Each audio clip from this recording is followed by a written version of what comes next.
Assalamualaikum warahmatullahi wabarakatuh. Perkenalkan, nama saya Daryl Sufar Pranaja.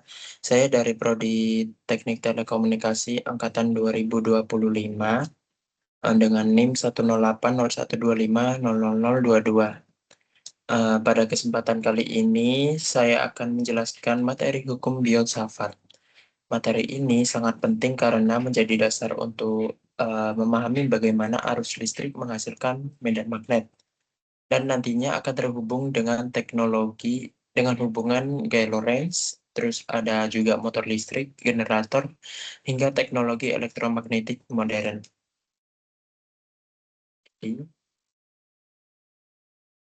sebelum masuk pada materinya, dari mana sih medan magnet berasal itu? Jadi guys, pada tahun 1820, orang menganggap listrik itu adalah dan medan magnet adalah dua fenomena yang berbeda. Namun seorang ilmuwan yang bernama Hans Christian Ørsted atau Ørsted saja panggilannya, menemukan bahwa jarum kompas akan menyimpang ketika didekatkan dengan kawat yang dialiri oleh arus listrik, yang artinya arus listrik dapat menghasilkan medan magnet.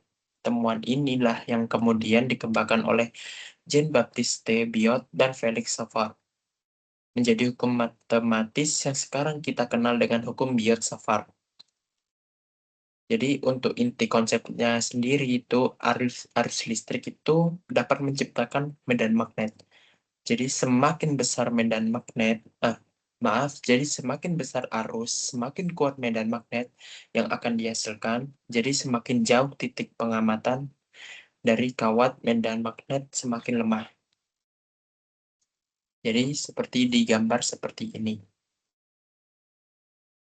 Nah, untuk arah medan magnet itu akibat arus listrik dapat ditentukan dengan menggunakan aturan tangan kanan. Jadi untuk I sendiri menggunakan jempol, untuk B-nya sendiri adalah medan magnet. Jadi jika arusnya ke atas, maka medan magnetnya jadi seperti ini, ke arah kiri ya. Kalau dari POV-nya saya, dari POV saya itu jika arusnya ke atas, berarti medan magnetnya masuk berputar ke kiri. Nah, jika untuk seperti yang digambar ini arusnya ke bawah, berarti medan magnetnya itu berputar ke arah kanan, jika POV-nya dari saya. Jadi seperti itu, arah itu adalah menunjukkan dengan arah ibu jari yang atau jempol, sedangkan arah perputaran itu menunjukkan ke 4 jari. Jadi menunjukkan arah medan magnetnya yang dihasilkan. Jadi arah medan magnet di sekitar medan magnet batangan berarah dari utara menuju ke selatan. Langsung saja ke materi hukum Biot-Savart. Apa itu hukum Biot-Savart itu? Hukum Biot-Savart itu digunakan untuk menggunakan medan magnet yang ditimbul oleh arus listrik. Jadi hukum Biot-Savart itu dinyatakan oleh Jean-Baptiste Biot pada tahun 1774 hingga 1862, dan Felix Savart di tahun 1791 hingga 1841, saat setelah Ørsted menemukan fenomena arus listrik dapat menghasilkan medan magnet. Hukum Biot-Savart digunakan untuk menghitung medan magnet yang ditimbulkan oleh arus listrik. Bayangkan nih, sebuah kawat panjang dialiri oleh arus listrik. Kawat itu kita pecah menjadi potongan-potongan kecil, sangat kecil. Di setiap potongan kecil menghasilkan sedikit medan magnet atau dB di titik pengamatan. Semua kontribusi kecil itu kemudian dijumlahkan. Jadi tinjauan suatu kawat yang panjangnya L dan dialiri arus listrik. Bagaimana dengan menentukan medan titik P? Jadi seperti di gambar ini. Jadi menurut Biot dan Savart, arus I yang mengalir pada kawat ditinjau sebagai banyak elemen kecil arus yang mengalir pada elemen kecil kawat TL. Jadi hukum Biot-Savart menyatakan bahwa elemen kecil medan magnet yang timbul di titik P akibat elemen kecil arus IDL adalah, jadi seperti ini ya guys, teman-teman. Untuk rumusnya dB sama dengan mu 0I dL kali R per 4pi R kuadrat dengan vektor R adalah vektor perpindahan dari DL ke P. Vektor R adalah vektor satuan searah R dan mu 0 adalah tetapan permeabilitas dalam ruang hampa dengan nilai 4pi kali 10 pangkat min 7 H dan M. H per M. Jadi seperti itu. Hukum Biot-Savart, arah medan magnet di P dapat ditentukan dengan aturan tangan kanan. Jadi seperti tadi ya guys.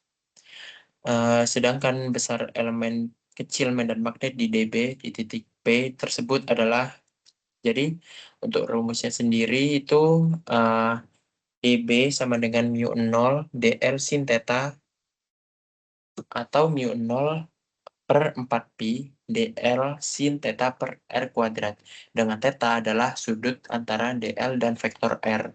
Vektor medan magnet di titik P akibat seluruh panjang kawat yang berarus I tersebut adalah vektor B, integral dB sama dengan integral mu 0I per 4pi dL kali R per R kuadrat. Jadi seperti itu.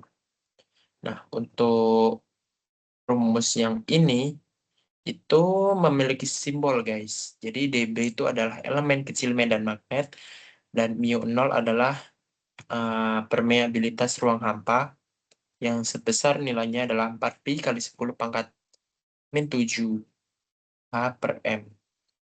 Untuk I adalah arus listrik, dL adalah elemen kecil panjang kawat, yang R adalah jarak dari elemen kawat ke titik pengamatan, vektor R yaitu menunjukkan vektor satuan menuju titik pengamatan.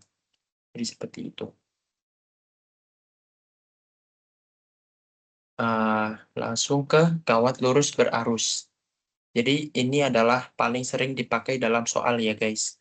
Untuk kawat lurus sangat panjang, hasil integrasi hukum Biot-Savart memberikan B sama dengan mu 0 I per 2pi A. Jadi tinjau sebuah kawat lurus sangat panjang dialiri arus listrik I seperti pada di gambar ini. Kita akan mencoba menerapkan hukum Biot-Savart untuk menentukan medan magnet pada jarak A dari pusat simetri kawat.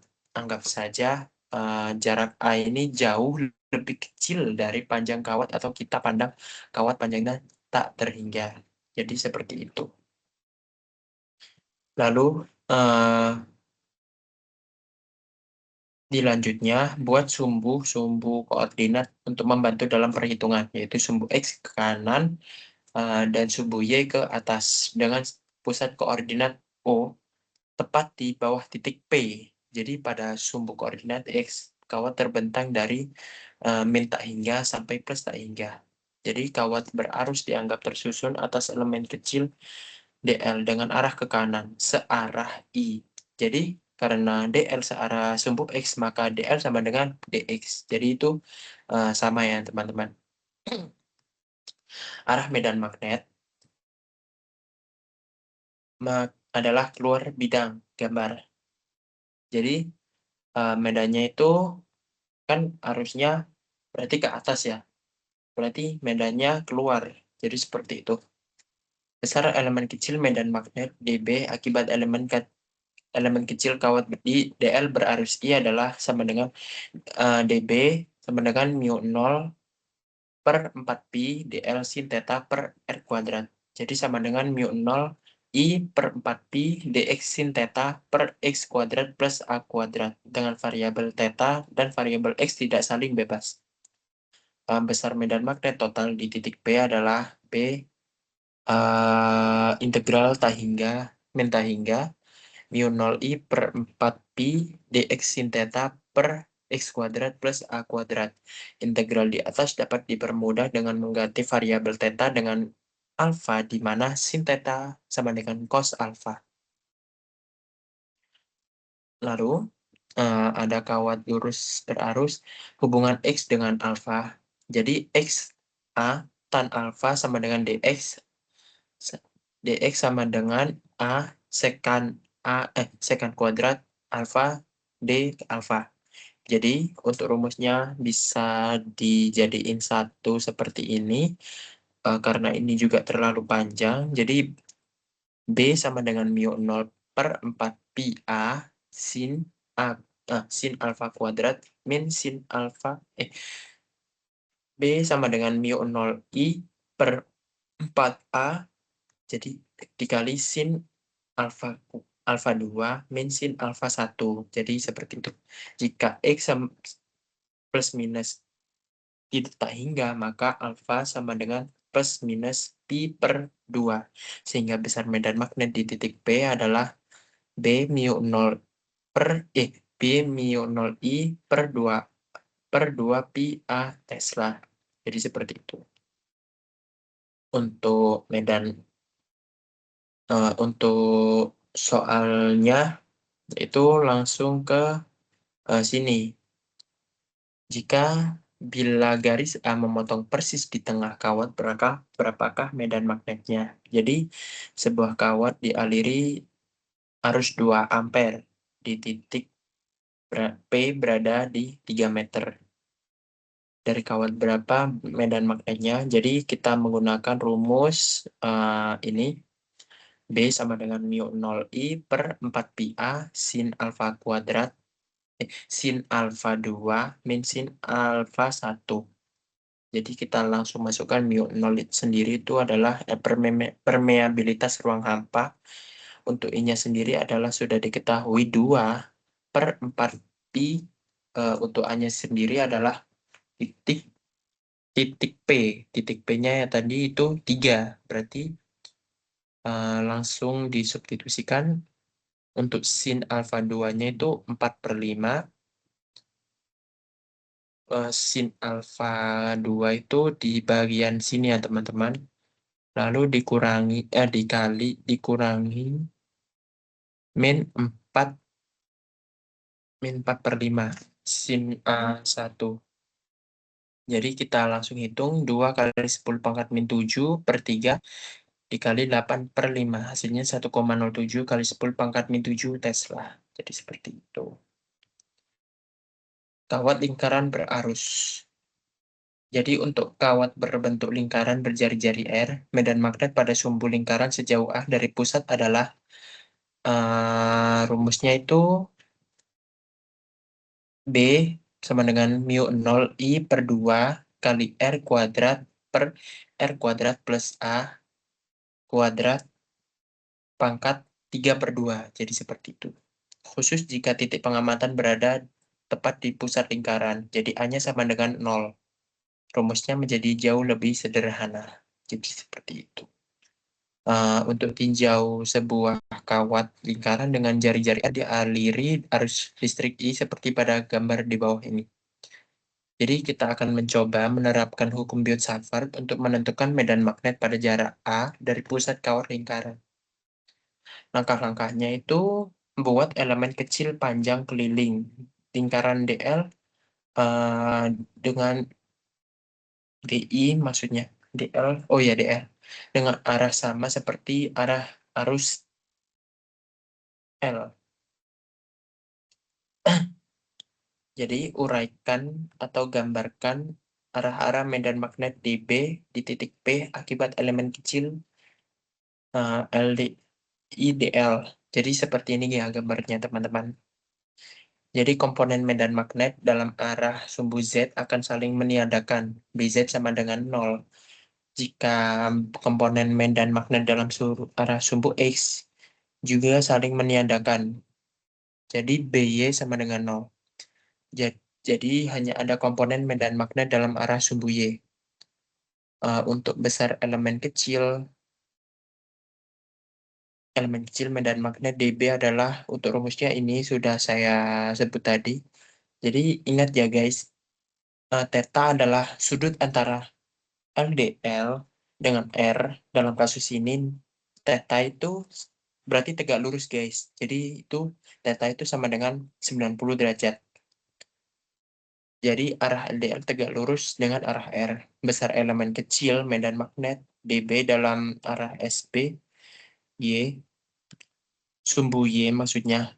Itu seperti ini rumusnya ya guys. Karena terlalu panjang bisa kalian baca sendiri.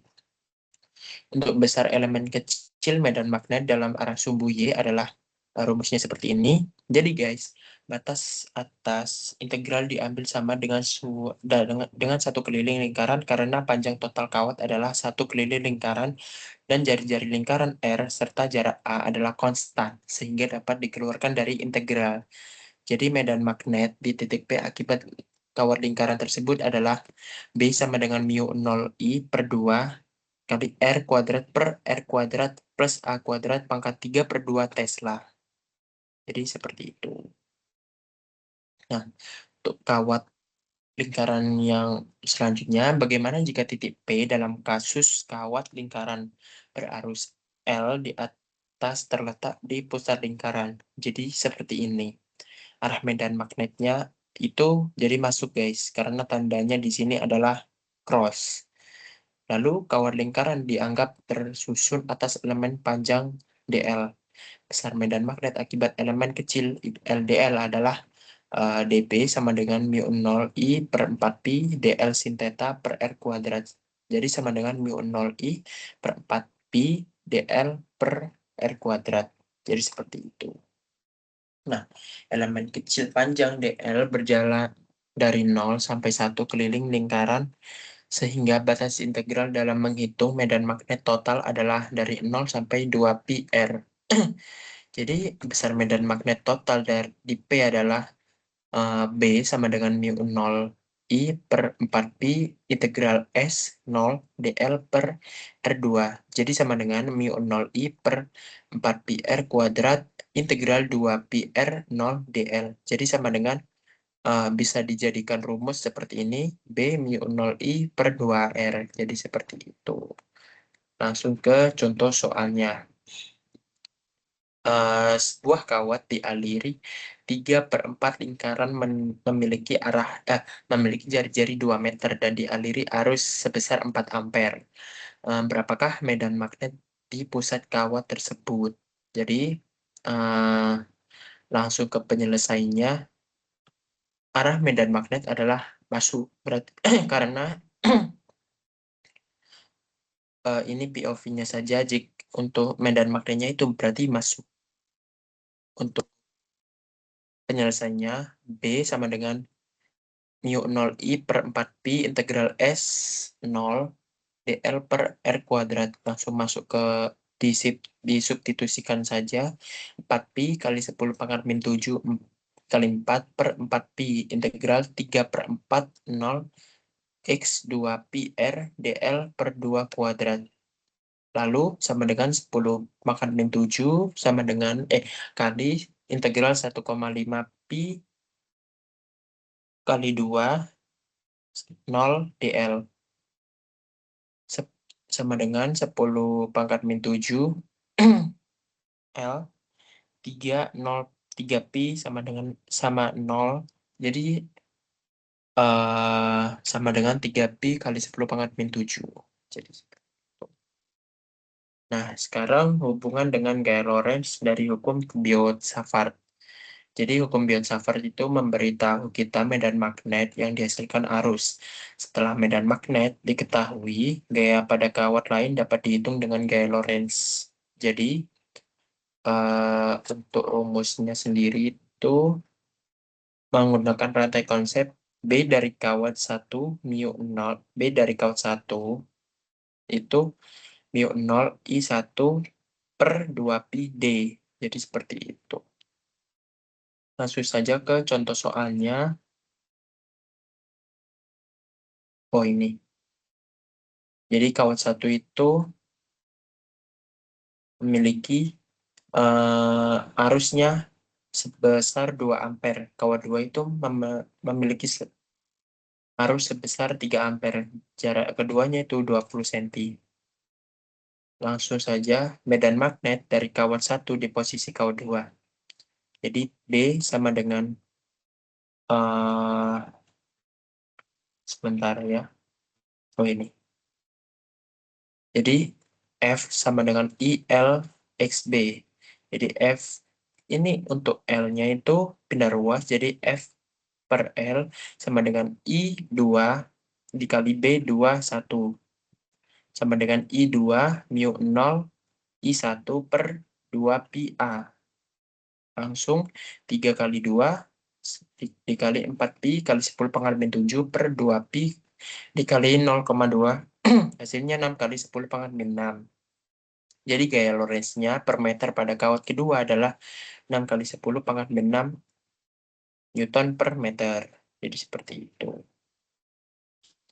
Nah, intuisi fisik yang harus diingat guys, arus besar itu berarti medan magnet besar.